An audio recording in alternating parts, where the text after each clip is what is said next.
مدد کر دو، پڑوسی غریب ہے اس کی تھوڑی سا مدد کر دو، لاش پڑی ہے، ارتھی پڑی ہے، جنازہ پڑا ہے، مگر وہ جنازہ کسی کی مدد نہیں کرتا، وہ تو خود قبر میں جانے کے لیے کاندھوں کا سہارا لیتا ہے۔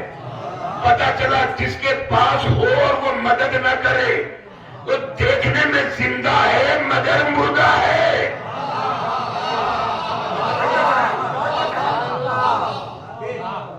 زندگی، آپ قرآن سے پوچھتے ہیں کہ زندگی کا اور ثبوت کیا ہے؟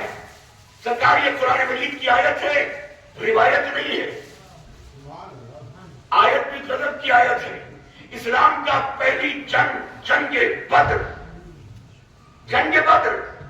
آج ذرا سا اپنے ہندو بھائیوں کو بھی تھوڑا سا اسلام کے بارے میں آیت کے ذریعے سے بتانا چاہتا ہوں۔ عزیزان محترم، اسلام کی پہلی جنگ، جنگ بدر۔ جنگ بدر سننا، یہ جنگ بدر، بدر کیوں کہلاتی ہے؟ قرآن میں اس بدر کا نام لکھا ہوا ہے، جنگ بدر کا، اور جب تک قیامت رہے گی یہ میدان بدر اور جنگ بدر یاد کیا جاتا رہے گا۔ جب تک قرآن ہے، جب تک یہ لفظ بدر قرآن کے سینے میں لکھا رہے گا۔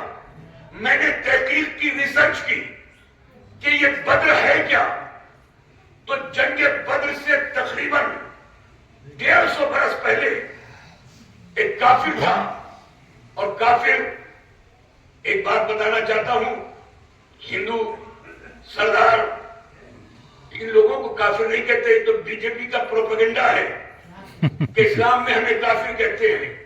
کافر کہتے ہیں ناستک کو۔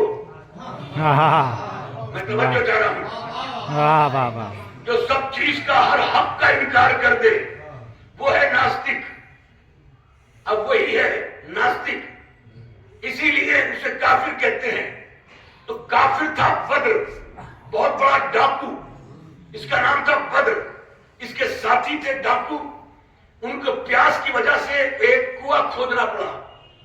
اس کنواں کھودنے والے کا نام، جو ڈاکوؤں کا سردار تھا، وہ تھا بدر۔ آج میں امروہہ کے منبر پہ اسی بدر کا ذکر کر رہا ہوں۔ قرآن میں اللہ نے بدر کا ذکر کیا، اس کا معلوم ہے کیوں ذکر کیا اس کافر کا؟ کیونکہ اس نے راہ میں چلنے والے راہگیروں کے لیے، پیاس بجھانے کے لیے کنواں بنایا تھا۔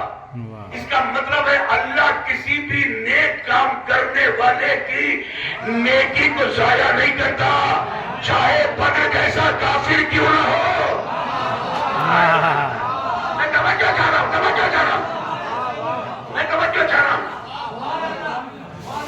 یہ ہے اسلام، نیکی، نیک کسی نیکی کسی کی بھی رائے گا نہیں جاتی۔ اس لیے بدر کا ذکر کیا یہاں پر، اور پھر اس کے بعد دوسری جنگ ہوئی، جنگ احد۔ جنگ احد میں سرکار کافروں نے حملہ کیا، اسلام کے کلمے کو بچایا۔ علی کی ذوالفقار حیدری نے، نبی نے یہ کہہ دیا اپنے سارے مسلمان بھائیوں سے، صحابیوں سے، کہ دیکھو یہ ہیں دو درے، اسے چھوڑ کے مت جانا۔ مگر پتہ نہیں کچھ لوگوں کے ذہنوں میں تھا، جہاں نبی بٹھانا چاہتے تھے وہاں بیٹھنا نہیں چاہتے تھے، جہاں بٹھانا نہیں چاہتے تھے وہیں بیٹھنا چاہتے تھے۔ وہ میدان سے چھوڑ کر، نبی نے کہا چھوڑ کے مت جانا، مگر قرآن کہہ رہا ہے، ایک ایک آیت تو ایک ایک لفظ کا قرآن سے ذمہ دار ہوں۔ یہ جب میدان چھوڑ کر نبی نے بٹھایا تھا، مگر نبی کا سامنے میدان چھوڑ کے کچھ لوگ جانے لگے، تو نبی نے دیکھا کہ ابھی تو انہوں نے کلمہ پڑھا تھا، ابھی تو انہوں نے سجدے کا سلیقہ سیکھا تھا، ابھی تو دعا مانگنے کا طریقہ سیکھا تھا، ابھی تو لات و منات و عبد کے پجاریوں کو میں نے بیت اللہ شریف کی بارگاہ میں سجدہ کرنے کا طریقہ دکھایا تھا، ابھی تو میں نے ستو اور بھیڑ اور اونٹوں کے چرواہوں اور چرانے والوں کو سخی سخاوت اور سخی بننے کا درد دیا تھا، ابھی تو میں نے دوستی لوگوں کو جنتی بنایا تھا، ابھی تو میں نے کفر کے دلدل سے نکال کے انہیں اسلام کے گلستان میں بیٹھا کر انہیں کلمہ پڑھوایا تھا، انہوں نے میرے ہاتھ آپ پر کلمہ پڑھ کر یہ وعدہ کیا تھا کہ تمہیں ہر مصیبت میں تمہارا ساتھ دیں گے. ابھی تو دوسری ہی جنگ ہے, آگے تو بڑا میدان خالی ہے, اور یہ مجھے چھوڑ کے جا رہے ہیں. جیسے چھوڑ کے جانے لگے نبی کا دل ٹوٹ گیا.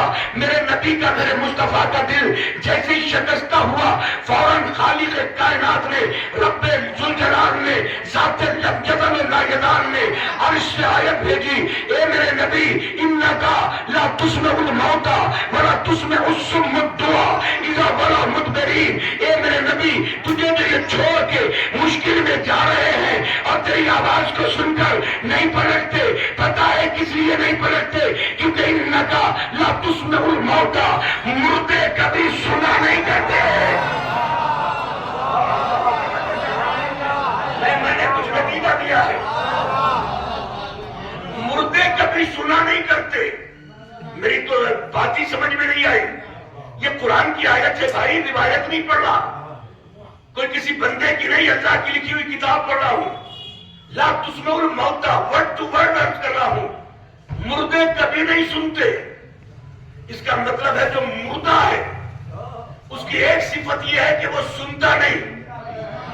میں توجہ چاہ رہا ہوں. تو اگر کوئی اچھی بات نہ سنے, اگر کوئی دین کی بات نہ سنے, اگر حق کی بات سنائی نہ دے, تو سمجھ لو آپ کے معاشرے میں دیکھنے میں زندہ ہے. توجہ چاہ رہا ہوں, مگر حق ہی سنائی نہیں دیتا. کتنے ایسے ہیں کہ سب کچھ سنائی دیتا ہے مگر حق سنائی نہیں دیتا. سمجھ لو قرآن کہہ رہا ہے کہ وہ مردہ ہے, کیونکہ وہ حق کے لیے نہ بولتا ہے اور نہ سنتا ہے. یہ تیری موت کا ثبوت ہے, زندگی کی دلیل نہیں. نبی کو چھوڑ کے رکھ گئے, تو جو چھوڑ رہے ہیں نا مصطفیٰ کو مشکل میں, اللہ کہہ رہا ہے لا تسمع الموتى, مردے کبھی نہیں سنتے.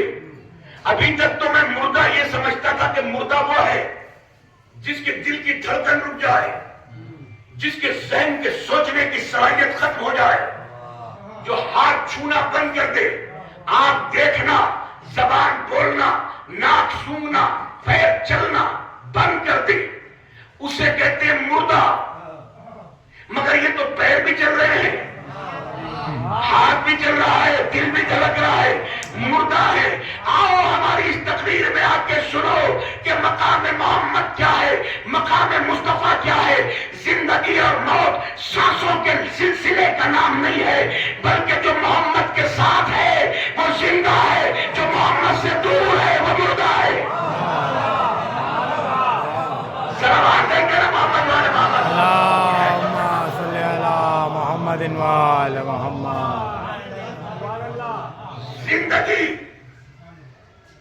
زندگی شک کے سوا کچھ بھی نہیں. جیون, ہمارے بھائی سنے, جیون شک کے سوا کچھ بھی نہیں, اور موت یقین کے سوا کچھ بھی نہیں. کوئی ہم میں سے بیٹھ کے یہ بتا سکتا ہے کہ میں کل صبح تک زندہ رہوں گا؟ کوئی ذمہ داری نہیں ہے کسی کی بھی. کتنا ہی ہیلتھی ہو, بڑے بڑے جم ٹرینر, ٹریڈ میل پہ ایکسرسائز کرتے ہوئے باڈی بلڈر ہم دیکھتے ہیں روز مرتے ہیں. ہر گھر میں پڑا ہوا کمزور اور لاغر اور ناتواں بوڑھا 30 سال سے پلنگ پہ ہے. ضروری نہیں ہے کہ بیمار کو ہی موت آئے. توجہ چاہ رہا ہوں.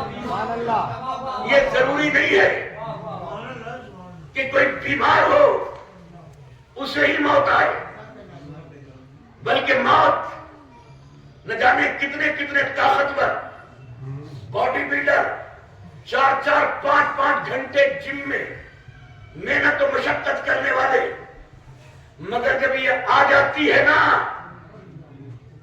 اسٹیمنا بڑھانے آئے ہو نا, یہ سانس بھی نہیں لینے دیتی.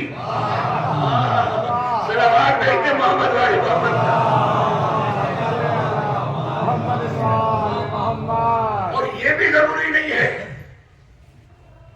کبھی کبھی میں تو جب بچہ تھا تو یہی سمجھتا تھا کہ پہلے بچپن آتا ہے، پھر جوانی، پھر بڑھاپا، پھر موت۔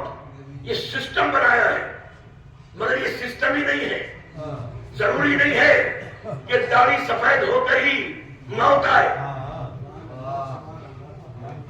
بلکہ بچپن میں کچھ لوگ تو دنیا میں آتے ہی ہیں مرنے کے لیے، ادھر دنیا میں آئے اور ادھر گئے، تو ضروری نہیں ہے کہ بڑھاپے میں ہی موت آئے۔ اچھا، موت کے لیے ہمارے دوسرے دھرموں کے لوگ بھی بیٹھے ہیں، ان سے بھی بات کر رہا ہوں، موت کے لیے اور دنیا کی ساری چیزوں کے لیے ایک لفظ کہا جاتا ہے۔ جب کوئی مر جاتا ہے نا تو اس کے لیے کہا جاتا ہے صاحب موت تو حق تھی،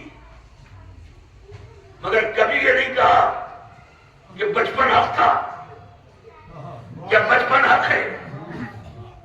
بچپن بھی تو آتا ہے، پیدا ہوتے ہیں تو بچپن آتا ہے، کبھی سنا ہے کہ بھائی بچپن آ گیا حق ہے؟ اچھا، بچپن کے بعد جوانی، کہ جوانی تو صاحب آنی ہے، یہ شباب تو آنا ہی ہے، حق ہے، مگر کبھی کسی کو نہ تقریر میں نہ تحریر میں کبھی نہیں سنا کہ جوانی حق ہے۔ کبھی یہ بھی نہیں سنا سرکار کے یہ سفید داڑھی، یہ بڑھاپا حق ہے، نہیں اس کو بھی حق نہیں کہتے۔ پھر موت کو حق کیوں کہتے ہیں؟ پوری طاقت سے جملہ کہنا چاہتا ہوں، موت کو حق کیوں کہتے ہیں؟ نہ بچپن، نہ جوانی، نہ ضعیفی، اس کو حق نہیں کہتے، آتی سب ہے، مگر اس لیے حق نہیں کہتے کیونکہ یہ آتی تو ہے مگر آنے کا یقین نہیں ہے کہ پتہ نہیں آئیں گے یا نہیں آئیں گے، جوانی سے پہلے ہی نہ گزر جائیں، ضعیفی آنے سے پہلے ہی دنیا سے رخصت نہ ہو جائے۔ اس کا مطلب ہے انہیں حق اس لیے نہیں کہتے کہ ان کے آنے کا یقین نہیں ہے۔ جس چیز کے آنے کا یقین ہو وہ حق ہوتا ہے۔ اب میں کیا کروں؟ جب ہم نے امام کے بارے میں سنا تو امام بھی امر ہے، موت بھی امر ہے، موت کا آنا بھی یقینی ہے، امام کے آنا بھی یقینی ہے، یہ بھی حق ہے، وہ بھی حق ہے۔